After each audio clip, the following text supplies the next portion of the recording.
take you around the league. A lot of interesting things that are going on. And we've been talking a little bit here about the Raptors, and we saw them get knocked out of the playoffs, swept again by the Cavs. And as you might expect, Toronto was despondent after the loss. Listen here, Richard, Kyle Lowry reflecting on another postseason exit. We felt like we could possibly make the NBA Finals, and that was our goal. So, it's always been a real goal for us, but, this year was like, that's the only thing that matters. To be the best, you got to beat the best, and we continuously, the last 3 years, have fell to the team that's made it to the finals the last 3 years. For me, it was championship or bust, and that's what I feel. That's what I really feel. So, wasted year for me. Wasted year. Wasted year. It's a strong word. You agree or disagree? I agree. I agree from the standpoint, that's the mentality that you have to have.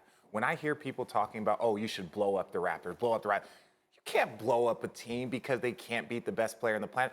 Let's say, hypothetically, the Cavs make it to the finals and lose to Golden State. Are you going to blow up, oh, we're going to trade LeBron, we're going to get rid of these guys because they can't beat Golden State? It's like, no one can beat Golden State. There's really not many people there's no one that has beaten LeBron in the last 7 or 8 years. You want your best players to have that mentality. Kyle Lowry goes into a season saying it's championship or bust. Whether you make it there, whether you lose to LeBron or whatever, those are the people that you want to hitch your wagon to in an organization for as long as you feel like they can be competitive as a high level. Oh, man, RJ, we disagree there, my brother. Because you don't go from being the #1 seed to getting swept in back-to-back playoffs. And for this Raptors team, it's not, for me, that they lost. It's how they lost. And what do you think about the benching of DeMar DeRozan when he didn't play the final 14 minutes in that game? There's a difference between benching someone and then going with what's working, right? He had 2 really good, game 1 and game 2. Had Valanciunas made the bunny tip in, no one's talking about that. That's the difference. We just look at the final product. Oh, they got swept, or they didn't play well, or he didn't play, in the third quarter. Well, if that little tip-in goes in, that's one game, right? And then things can kind of snowball. You saw in the Indiana series. But, I agree with you, right? Like, it's how you lose. But at the end of the day, a loss is a loss.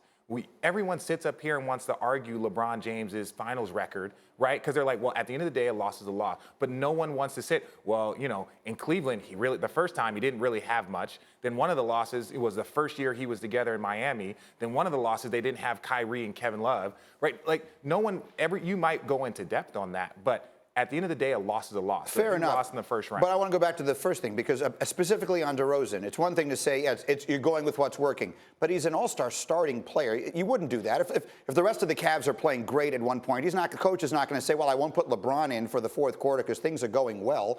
Isn't that something the coach and the player are going to have to work out? Well, yes, they'll have to work it out, but I think you understand. You look at it, and I was at that game, and he's a -25. Right now, their bench, everyone knew that they had one of the best benches in the NBA, right? Their bench had carried them through many portions of this season. They talked about Kyle Lowry playing like 6 less games this year because the bench used to eat up so many minutes, right? Well, okay, if I've seen my bench win games, I've seen my bench get us back into games, then okay, well, maybe they're playing well. Kyle doesn't have it going, or DeMar doesn't have it going. Let's keep going with the bench guys.